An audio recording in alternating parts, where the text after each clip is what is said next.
Welcome to the School of Hollywood. I'm Steve Owens, your host. I interview celebrities in Hollywood and talk about their success and how they got to the current status. So if you like the podcast, please share it with your friends and give us a like. Hi guys, I'm Arielle Raycene for School of Hollywood. Welcome, Arielle, and I'm excited to have you here today. You've been a busy you. girl this past year. I have been busy. Having just completed a movie with Mel Gibson and Kate Bosworth, you got to tell me, how was it working with Mr. Lethal Weapon? Everyone was amazing, real pros. They totally know what they're doing, obviously. They're amazing. So working with Mel, did he give you any kind of acting tips, or did you notice anything about the way he works? He likes to he kind of runs the room, obviously. He didn't give me any acting tips. You kind of leave him alone because he's in his thing. But yeah, no acting tips. Just besides but I was saying how you can't control a lot, but you can always be on time and be prepared, right? So if you have those two things, it's helpful.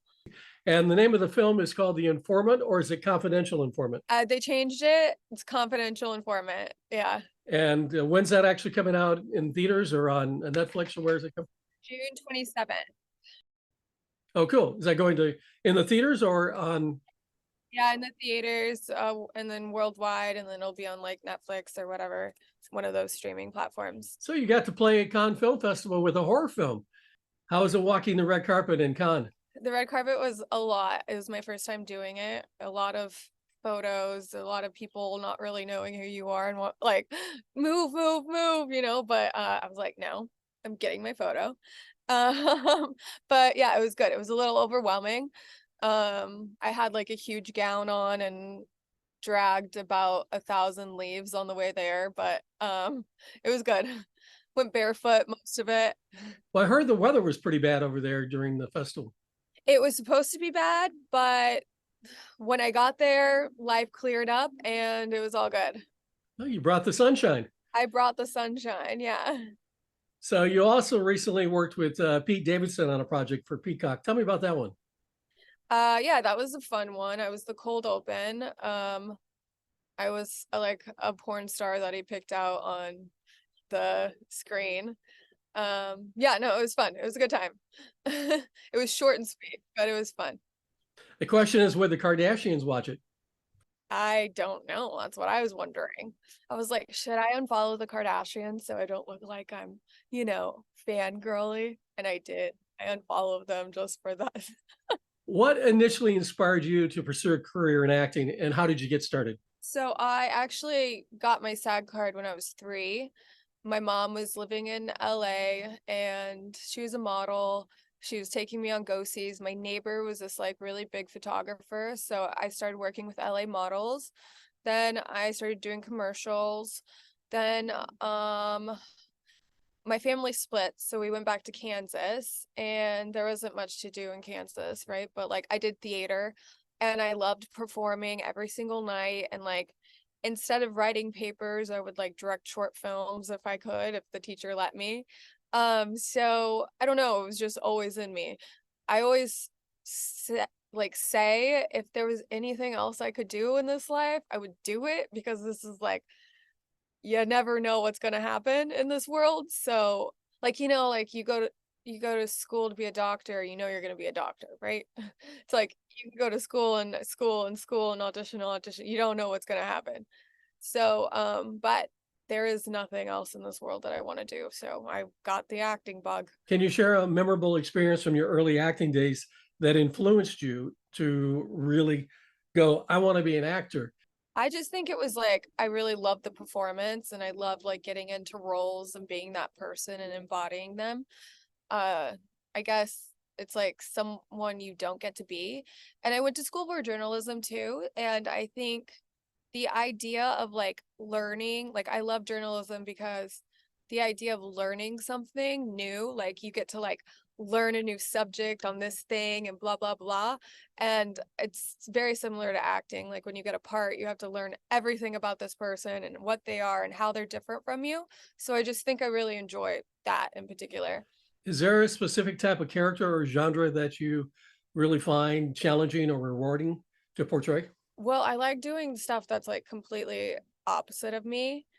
Um, like I was Ginger in the movie, the Mel Gibson movie, and I was a stripper. So that to me, and I would actually go to the strip clubs at night and talk to the strippers, and like I was living the stripper lifestyle, and I almost auditioned because it just seemed like the craziest, scariest thing, but I didn't have time because they flew me to Vancouver. But um yeah, so doing that, but then I got on set and I did it. It was fine. But like that was just like something I've always wanted to know what a stripper life was, and I got to do it.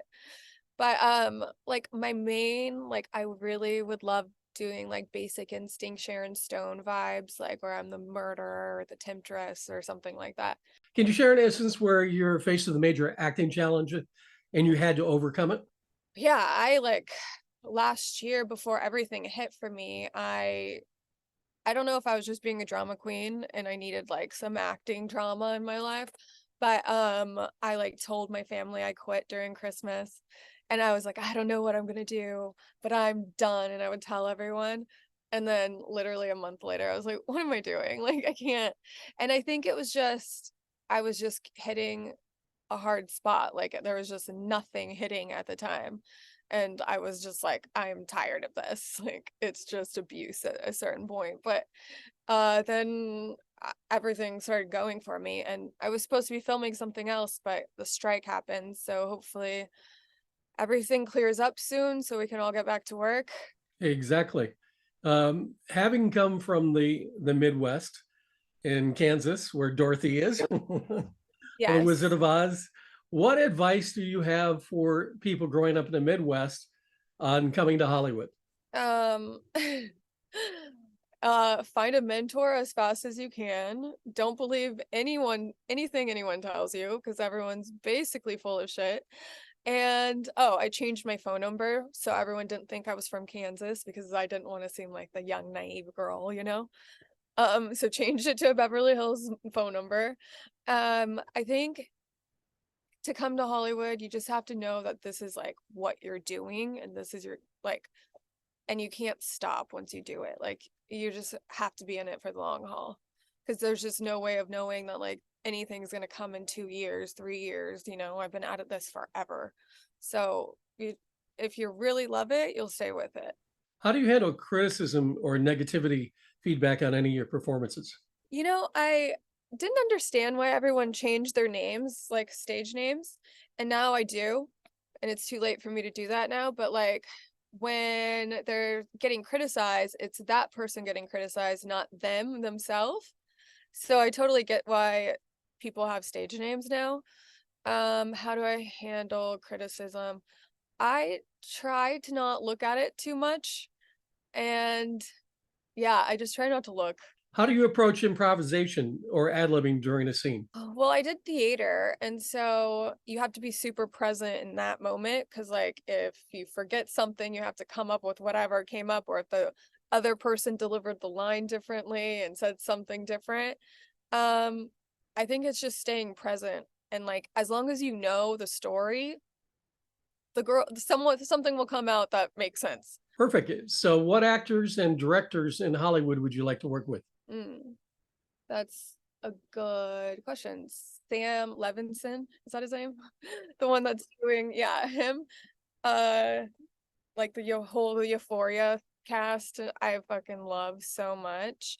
White Lotus, like anything like that, any of those people, that's like my dream. Also Succession. I would have loved to be the one of the girls on Succession. I mean, I could have played the one girl's wife, you know? That's like dreams. So, which do you prefer, television or doing movies? Well, not that I get like a bunch of choices, but I really like, my dream is to be a reoccurring on a TV show, and like I'm the lead and I have a badass character. But movies are great and they pay great, and so I love a movie because you get to like dive fully in it for a few months, but like if you were like on Mad Men or something and you got to live in that era for like that long, I don't know, I just feel like that's a dream. Where can people find you on social media? I'm at the Arielle Ray on Instagram and then Arielle Raycene on Twitter. Cool. Do you have any other projects that you want to talk about that are coming up? Well, I was supposed to be shooting a Christmas movie in Oklahoma right now, but it all got delayed because of the strike. So that's happened. That's that. I'm writing something with some people, and I'm working on a tech platform called Real AF. It's a new social media platform that doesn't allow like face filtering or body alterations. And it's like we can create a hologram of them.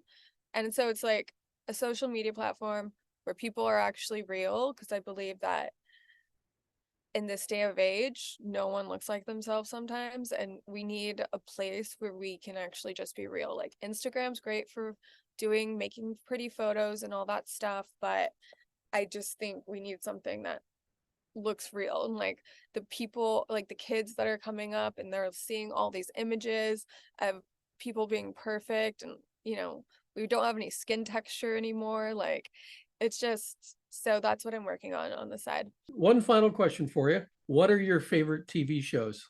Oh, I think I told you. Succession, Mad Men.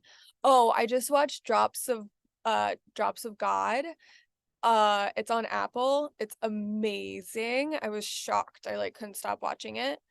Yeah, White Lotus. Yeah, I think, yeah, those are my mains. Well, I wish you the best of luck in your career, and thank you for coming on the show today. Of course. Thank you so much for having me. Well, that wraps another School of Hollywood. I hope you enjoyed it today, and if you did, please give us a like and tell your friends about it. Until next time, school is out.